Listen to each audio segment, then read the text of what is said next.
Lavender is a great plant if you have a growing site in your garden that has full sun and excellent drainage conditions in the soil.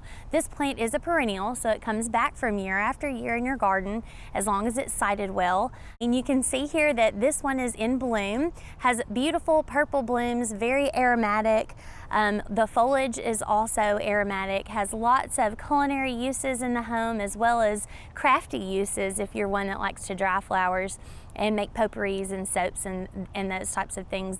This lavender is small. It's been recently planted, but we could expect at maturity for it to get 18 to 24 inches in height, the same in width.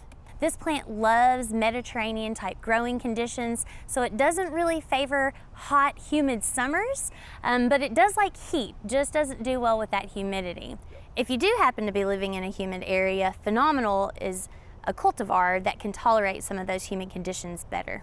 Another thing that we have to be cautious of at growing lavender in our gardens is winter hardiness. Sometimes in different areas it can suffer a little bit if we have cooler temperatures and it's not planted in excellently draining soil.